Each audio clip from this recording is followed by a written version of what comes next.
ਬਦਲਾਅ ਦੀ ਲਹਿਰ ਚੱਲ ਪਈ ਹੈ। ਪੰਜਾਬ ਨਸ਼ਿਆਂ ਦੇ ਖਿਲਾਫ ਜਾਗ ਉੱਠਿਆ ਹੈ। ਦਹਾਕਿਆਂ ਬਾਅਦ ਕੋਈ ਸਰਕਾਰ ਨਸ਼ਿਆਂ ਦੇ ਖਿਲਾਫ ਪੂਰੀ ਤਾਕਤ ਨਾਲ ਲੜ ਰਹੀ ਹੈ, ਪਰ ਕੋਈ ਵੀ ਸਮਾਜਿਕ ਲੜਾਈ ਸਰਕਾਰ ਇਕੱਲੀ ਨਹੀਂ ਜਿੱਤ ਸਕਦੀ। ਜੇਕਰ ਪੰਜਾਬ ਤੋਂ ਨਸ਼ਿਆਂ ਨੂੰ ਜੜ ਤੋਂ ਮਿਟਾਉਣਾ ਹੈ ਤਾਂ ਹਰ ਪੰਜਾਬੀ ਨੂੰ ਅੱਗੇ ਆ ਕੇ ਸਰਕਾਰ ਨਾਲ ਖੜਨਾ ਪਵੇਗਾ।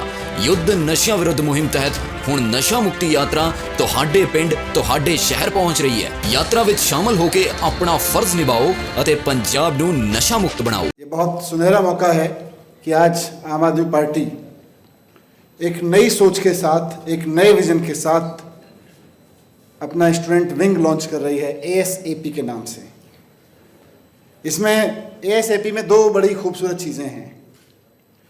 अगर इसके पूरे नाम को देखो तो इसमें अल्टरनेटिव पॉलिटिक्स है। मकसद साफ है कि आम आदमी पार्टी जो अल्टरनेटिव पॉलिटिक्स करने आई है, हमारा स्टूडेंट विंग भी वही करेगा, अल्टरनेटिव पॉलिटिक्स की बात करेगा। उसका जिक्र मुझसे पहले कई सारे साथियों ने किया, लेकिन उसके पूरे नाम में जो है ASAP, ये युवाओं का बड़ा प्रिय शब्द है, यूथ का। और थोड़ा सा डिस्टेंस से देखो तो आज देश में जो भी पॉलिसी रिफॉर्म की ज़रूरत है, जो भी सुधारों की ज़रूरत है, जो भी पॉलिटिकल रिफॉर्म की ज़रूरत है, जहाँ भी खड़ो के आप देखो अल्टरनेटिव पॉलिटिक्स की ज़रूरत है, वो है तो ASAP। वी आर लेट, हम लेट हो गए हैं, बहुत सारी चीज़ों में लेट हो गए हैं। अरविंद जी हमेशा कहते हैं कि यार ऐसा कैसे हो गया कि आज़ादी के 75 साल तक किसी एक राज्य में एक भी सरकार ऐसी नहीं हुई, एक भी टर्म के लिए, जो केवल और केवल अपने आप को एजुकेशन में झोंक दे। ASAP, लेट हो गए। तो ASAP का नाम सिर्फ हमें थोड़ा ठंडे दिमाग से सोचेंगे तो अल्टरनेटिव पॉलिटिक्स के लिए हमेशा सोचने के लिए मजबूर करता रहेगा। लेकिन जब जब हम इस नाम को सोचेंगे, और ख़ास तौर से मैं स्टूडेंट्स को कहना चाहता हूँ, ये आपको बताएगा कि समय नहीं है, और समय वाकई नहीं है। एक ऐसे समय में जब दुनिया की बहुत सारे कंट्रीज़, दुनिया के बहुत सारे देशों में आज नर्सरी केजी के बच्चों को AI के माध्यम से 1-to-1 मार्किंग करके उनकी ग्रोथ देखी जा रही है, वैसे में हम, और बताइएगा अगर मैं गलत बोल रहा हूँ, आप स्टूडेंट्स हैं आज के दौर में, अभी थोड़े दिन पहले स्कूल से निकल के आए होंगे अधिकतर लोग। मैं कह रहा हूँ कि जिस समय दुनिया के बहुत सारे देशों में नर्सरी केजी तक की क्लास में लोग AI से 1-to-1 स्टूडेंट की मैपिंग और मार्किंग कर रहे हैं, वो क्या सीख रहा है, कैसे सीख रहा है, क्या नहीं सीख पा रहा है, क्या नहीं समझा पा रहे हैं हम उसको, उसकी ग्रोथ में कहाँ कमी रह जा रही है, 1-to-1 मार्किंग कर ले रहे हैं।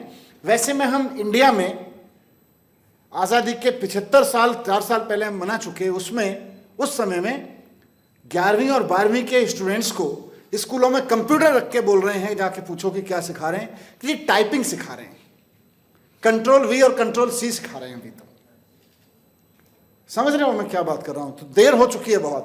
ASAP ये नाम हमको हमेशा याद दिलाएगा कि हमारे पास लीजर टाइम नहीं है, क्रांति करनी है। और क्रांति मुझे लगता है आम आदमी पार्टी की अभी तक की जर्नी में एक जो अचीवमेंट आम आदमी पार्टी की हुई है, जो आप सब लोगों के सहयोग से, जो साथी इधर खड़े हैं और जो मंच पे बैठे हैं, सबके सहयोग से, कि आम आदमी पार्टी इस देश में अल्टरनेटिव पॉलिटिक्स का एक नाम बन गई है। आज आप देश में शिक्षा की बात करो तो आम आदमी पार्टी का नाम आता है, आम आदमी पार्टी की बात करो तो शिक्षा का नाम आता है। ये एक अल्टरनेटिव पॉलिटिक्स हमने दी है।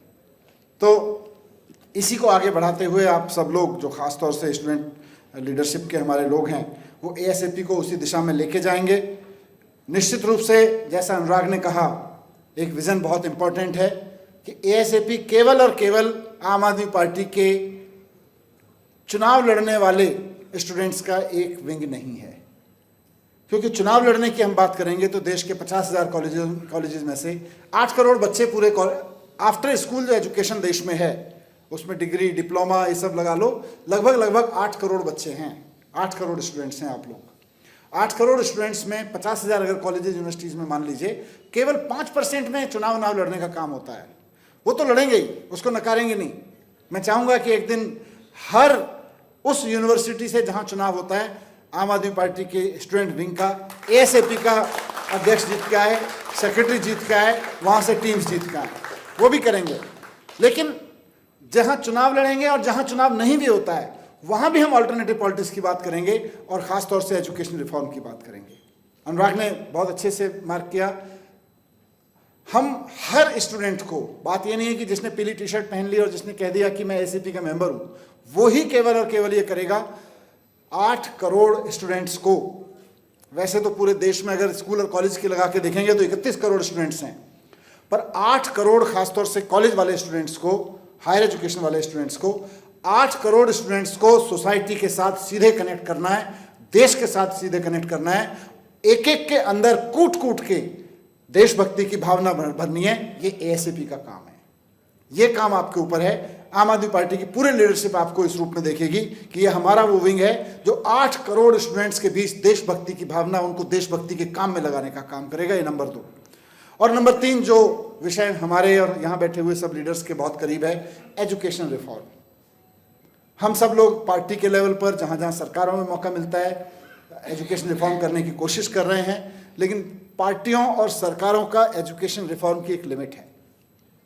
असली रिफॉर्म आएगा आपके बीच से। आप सब वहीं हैंड्स ऑन कॉलेज में खड़े हुए लोग हो, आपको वहां खड़े होकर देखना पड़ेगा। और आप सब लोग हमसे ज्यादा हाईटेक हो, टेक्नोलॉजी सेवी हो, आपको ये देखना पड़ेगा कि स्टूडेंट्स को लेकर क्या कमी रह जा रही है एजुकेशन में। जैसा मैंने एक सिंपल उदाहरण दिया कि यहाँ धरती पे वो भी देश हैं जहाँ नर्सरी केजी में आज एआई की बात हो रही है, और वहीं हमारे जहाँ अभी 11वीं और 12वीं में केवल टाइपराइटर चलाना सिखाया जा रहा है, व्हाट्सएप खोल के, उसका वर्ड प्रोसेसर खोल के। तो इस सब को आपको आवाज़ उठाना पड़ेगा। आज नई एज का मैथमेटिक्स, नई एज की साइंस, नई एज की सोशल साइंस, नई एज के यूनिवर्सिटीज़ में लैंग्वेज पढ़ाने के क्या तौर तरीके दुनिया में अपने जा रहे हैं। आज बॉस्टन की किसी यूनिवर्सिटी में मैथमेटिक्स कैसे पढ़ाया जा रहा है, वो हमारी दिल्ली यूनिवर्सिटी में क्यों नहीं पढ़ाया जाना चाहिए, वो छत्तीसगढ़ की किसी यूनिवर्सिटी में क्यों नहीं पढ़ाया जाना चाहिए। वो जो रिसर्च वहाँ पे किसी कैलिफोर्निया यूनिवर्सिटी में हुई है, जापान की किसी यूनिवर्सिटी में हुई है पढ़ाने के नए तौर तरीकों पे, कंप्यूटर साइंस को पढ़ाने के नए तौर तरीकों पे, वो गुजरात की यूनिवर्सिटी में और पंजाब की यूनिवर्सिटी में क्यों नहीं पढ़ाया जाना चाहिए। ये आवाज़ आपसे उठ के आनी चाहिए। मैं चाहूँगा कि वो आपके बीच से उठ के आए। वो आप उठ के आएगी, फिर आम आदमी पार्टी भी फोर्स होगी, कांग्रेस और बीजेपी, अकाली वकाली सब फोर्स होंगे कि वो भी उसकी बात करेंगे। आप इस देश में एजुकेशन रिफॉर्म की पॉलिटिक्स करेंगे। एजुकेशन रिफॉर्म क्या चाहिए वो कॉलेज का खड़ा हुआ लड़का लड़की बताएगा क्या चाहिए हमें। आज अगर अमेरिका अपने बच्चों को इस स्टाइल में पढ़ा सकता है, यूएस इस स्टाइल में पढ़ा सकता है, उस टेक्नोलॉजी का यूज करते हुए हम क्यों नहीं पढ़ा सकते हैं। इस पर आपको बात रखने की जरूरत पड़ेगी। तो एजुकेशन रिफॉर्म का चेहरा बनेंगे, एजुकेशन रिफॉर्म का ब्रेन बनेंगे, एजुकेशन रिफॉर्म की आवाज़ बनेंगे। मैं ये उम्मीद करता हूँ बहुत ज़रूरतें हैं और इस देश के 31 करोड़ स्टूडेंट्स को रिप्रेजेंट करेंगे आप, और 140 करोड़ लोग। और जिस दिन आप ये सब करने लगेंगे, आप यकीन मानिए इस देश के 140 करोड़ लोग आपकी तरफ उम्मीद से देखेंगे, आपके ऊपर भरोसे से देखेंगे। इसलिए एएसएपी लॉन्च कर रहे हैं। सिर्फ इसलिए नहीं कि हम एक पार्टी हैं, एक स्टूडेंट विंग होना चाहिए, सिर्फ इसलिए नहीं कि बाकी पार्टियों के विंग चुनाव लड़ते हैं, हमें चुनाव लड़ना चाहिए, नहीं, बिल्कुल नहीं। ऑल्टरनेटिव पॉलिटिक्स करनी है, अभी तक की है, आगे भी करेंगे। स्टूडेंट विंग में भी यही होना चाहिए। बहुत बहुत शुभकामनाएं सभी स्टूडेंट्स को जो इसके फ्लैग बेरर बनने वाले हैं, और वो पूरी टीम जो इसकी ब्रेनस्टॉर्मिंग करके यहाँ खड़ी हुई है, इसको यहाँ तक लेके आई है, उसको भी बहुत बहुत बधाई देना चाहता हूँ। Thank you very much.